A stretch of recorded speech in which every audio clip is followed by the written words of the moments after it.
When Toby Keith passed away, his family expected to find memories and keepsakes left behind. But when they opened his garage, they stumbled upon something far beyond what anyone had ever imagined. Hidden behind everyday tools and an oil-stained floor was a discovery that left everyone stunned. It wasn't what fans thought they knew about him at all. What had Toby been keeping secret all along? Let's find out. Toby Keith's passing on February 5th, 2024, marked a heartbreaking day in the world of country music. At just 62 years old, he left behind not only a legendary career, but also an irreplaceable presence in the hearts of his family, fans, and fellow musicians. His final moments were deeply personal, as he passed peacefully at home, surrounded by his loving family after a long and courageous 2-year battle with stomach cancer. His strength through illness had been widely admired. He never shied away from being honest about his health struggles, even while continuing to inspire others through music and public appearances. The battle itself was grueling. Diagnosed in the fall of 2021, Toby endured rounds of chemotherapy, surgery, and radiation treatment. Yet despite the toll, he maintained an unshakable spirit, often sharing updates with fans to let them know he was still standing strong. In 2023, he even returned to the stage for select performances, proving his resilience and his love for performing. Friends and family often described his determination as unmatched, a reflection of the grit that had carried him from a small-town Oklahoma boy to one of the biggest names in American music. His accomplishments were extraordinary. Toby Keith was a 5-time Academy of Country Music Entertainer of the Year, recipient of the Merle Haggard Spirit Award, and an inductee into the prestigious Songwriters Hall of Fame. His catalog of songs, from patriotic anthems like Courtesy of the Red, White and Blue, to heartfelt ballads such as Should Have Been a Cowboy, had woven themselves into the fabric of American culture. Losing him meant losing a voice that told the nation's stories through music. The emotional shock of his passing was immediate. His children poured out heartfelt tributes that revealed not just the public icon, but the father they deeply loved. His daughter, Crystal, a singer herself, called him "my hero," words heavy with both admiration and grief. His son, Stellan, remembered him as a figure of guidance and strength, honoring the man who had shaped his life. Fans across the globe echoed those sentiments, flooding social media with concert footage, personal stories, and words of mourning. Fellow artists stepped forward as well, sharing how profoundly Toby had influenced them, often pointing to his bold individuality and his refusal to bend to industry pressures. His death wasn't just the loss of a star. It was the loss of a pillar of authenticity, a man who carried his values into both his music and his private life. Though the curtain had fallen on his earthly journey, his voice and the lessons from his courageous fight against illness lingered as a reminder of perseverance. Yet grief also raised questions. What was life like behind the scenes, in his most private spaces? Beyond the spotlight, Toby's home and garage held stories of his passions, his memories, and perhaps even secrets still untold. It was there, after his death, that the world discovered another side of him. Back in the early 2000s, when his career was reaching new heights, Toby purchased a 160-acre property near Norman, Oklahoma. He named it Dream Walkin' Farms after one of his beloved albums. This estate wasn't chosen for show, it was a sanctuary. The nearly 9,000-square-foot main house was designed for comfort, not extravagance, with open living areas for family gatherings, a theater for quiet nights, and a kitchen that became the heart of the home. A short walk from the house stood a 2,500-square-foot cabana, perfect for afternoons of lounging, barbecues, and open-air relaxation. The property also featured a private fishing lake with a fountain, where Toby often spent quiet mornings in reflection, and a racquetball court that brought laughter and energy to late-night games. For Toby and his wife, Tricia, Dream Walkin' Farms was more than just an estate. It was where they raised their children, hosted celebrations, and found privacy away from the demands of fame. But one feature stood out above the rest: Toby's massive garage. What it contained went far beyond ordinary cars. Stepping into it was like walking into a museum of American muscle and memory. Every vehicle was carefully chosen, a reflection of a man whose life and songs celebrated grit, freedom, and roots. Among the gleaming machines sat a 1969 Mach 1 Ford Mustang, one of the most beloved models of its era. With its long hood, fastback design, and roaring V8 engine, it embodied raw power and performance. Painted in bold colors with aggressive striping, it wasn't just a car, it was a statement. Fast, fearless, and unforgettable, much like Toby himself. Nearby rested his 1972 Oldsmobile Cutlass, admired for its balance of strength and luxury. With its sleek body, chrome details, and smooth handling, it was among the finest rides of the 70s. This car bridged two worlds, the muscle of performance and the comfort of refinement. It echoed Toby's own duality, the hard-edged performer on stage and the family man who cherished quiet evenings at home. Then there was his 1977 Pontiac Trans Am, instantly recognizable with its black paint, gold Firebird emblem, and thunderous engine, a tribute to Smokey and the Bandit. For Toby, it wasn't just a vehicle. It was a piece of American spirit captured in steel and fire. Pop culture once rode on four wheels, and for Toby, owning these cars revealed both his playful side and his deep affection for the cinematic legends that defined an era. They also reflected his own flair for boldness and showmanship. Yet, among all the cars in his collection, the most meaningful was his 1963 Chevy Impala. Painstakingly restored, it stood for much more than polished metal. This was his father's car, a tangible link to the dusty back roads of his Oklahoma childhood. Its wide chrome grille, classic lines, and low rumble carried echoes of family drives, laughter, and the lessons of the man who shaped him. Each ride in that Impala was more than a drive. It was a journey back home. Fame could take him anywhere, but the Impala whispered of where it all began. Each car in his garage had its own voice. The Mustang roared ambition, the Cutlass hummed balance, the Trans Am shouted nostalgia, and the Impala whispered legacy. Together, they became a chorus of his life, lined up on polished concrete beneath the steady glow of overhead lights.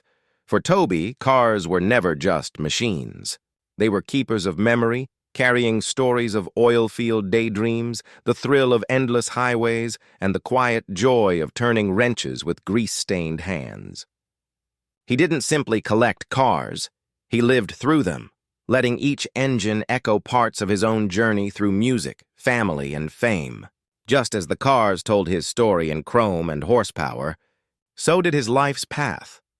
A small-town dreamer who became one of country music's brightest stars, his road filled with grit, struggle, love, and triumph. Toby Keith entered the world on July 8, 1961, in Clinton, Oklahoma, and was raised in nearby Moore. His upbringing was grounded in small-town grit and the ethic of hard work. As a teenager, he joined his father in the oil fields, rising before dawn to put in long shifts that built endurance and discipline. Yet his heart was already set on music. By night, he played smoky bars with his band, the Easy Money Band. The dual life, oil fields by day, music by night, shaped his resilience and gave him the courage to dream beyond being just another field hand. When the oil industry collapsed, Toby faced a crossroads. With the rig silent, he turned to semi-professional football and played for the Oklahoma City Drillers. Football taught him toughness and teamwork, but his passion never strayed far from music. He returned with renewed focus, determined to write songs about ordinary life, love, and struggle. He often said he was chasing a songbook, not just a paycheck. That drive carried him into the early 90s when his big break finally arrived. In 1993, his world changed forever. His debut single, Should Have Been a Cowboy, soared to the top of the charts and transformed him into a household name overnight. Platinum albums followed, along with a string of hits that would define a generation of country fans. But Toby wasn't content with only performing. He built an empire. He launched Showdog Nashville, giving himself creative control, later merging it into Showdog. Universal Music, he also proved himself a savvy businessman by securing a minority stake in Big Machine Records, the same label that would later launched Taylor Swift, his instincts showed he understood both art and enterprise. Despite the fame, Toby's personal life anchored him. In 1984, he married his high school sweetheart, Trisha Lucas. They met in a bar when she was 19 and he was 20. She remembered him as larger than life even then, confident, charming, and irresistibly romantic.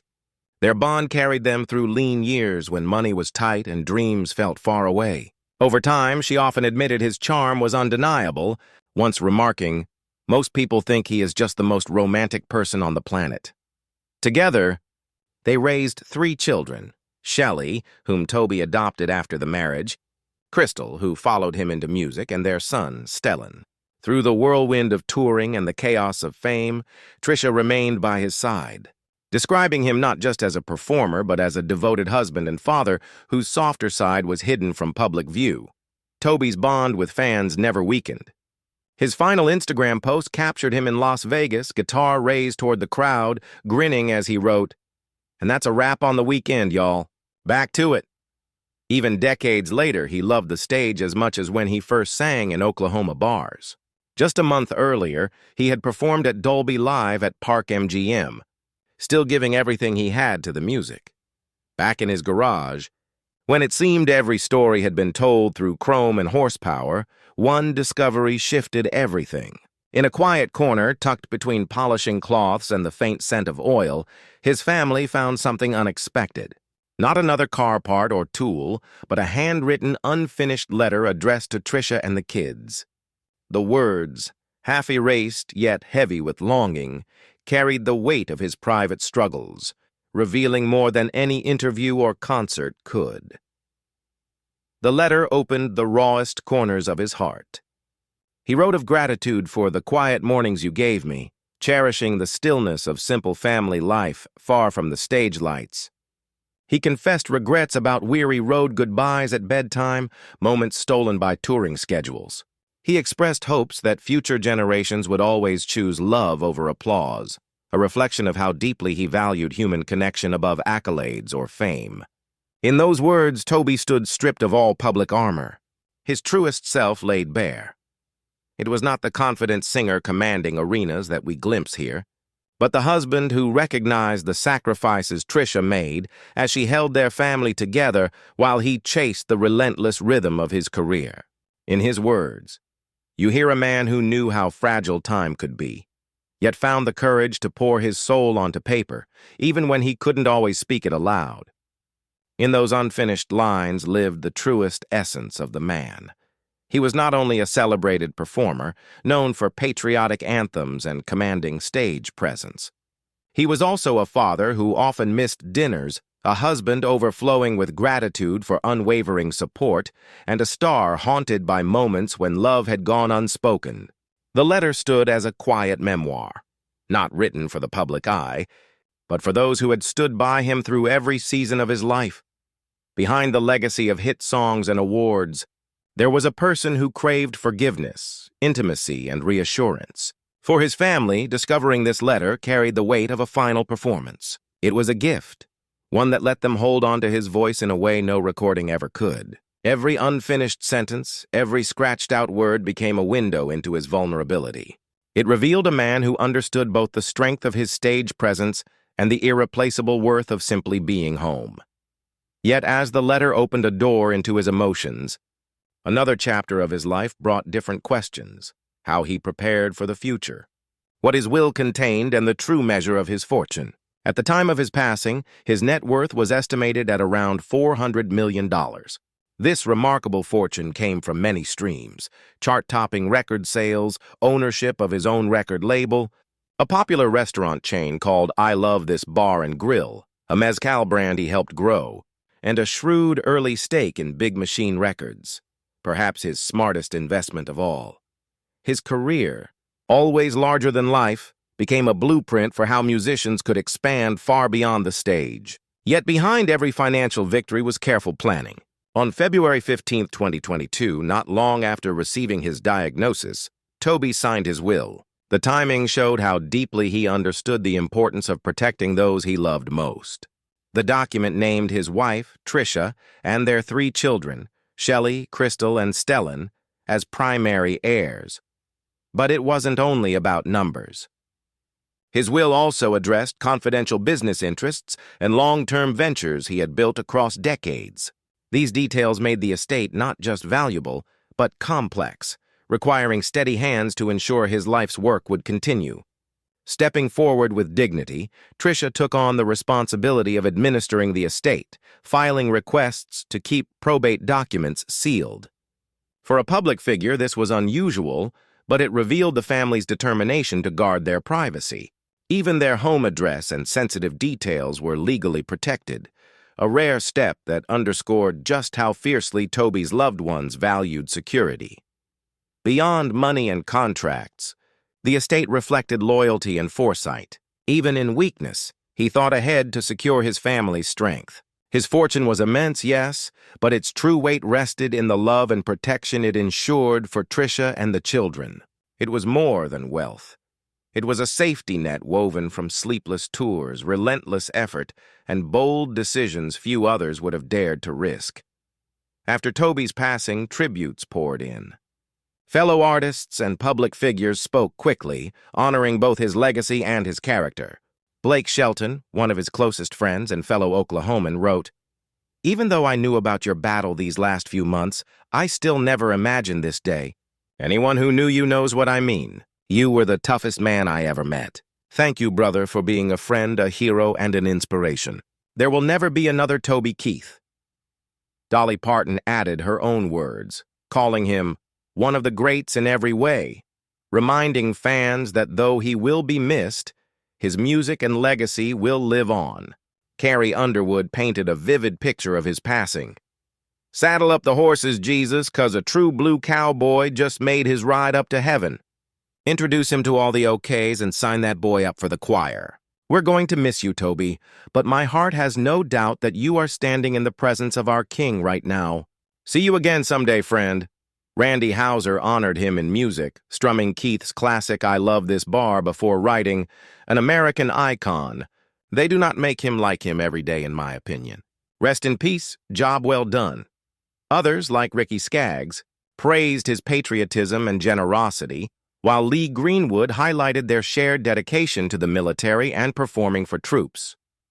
Toby Keith will be remembered as more than just a country music legend. He will remain a voice that spoke to the heart of America. His songs captured grit, pride, and love in ways that connected generations, while his larger-than-life presence, both on stage and off, leaves a legacy that will inspire fans and artists alike for years to come. So, how should he be remembered most? As the powerhouse performer, the devoted family man, or the patriotic voice of a generation? Share your thoughts below.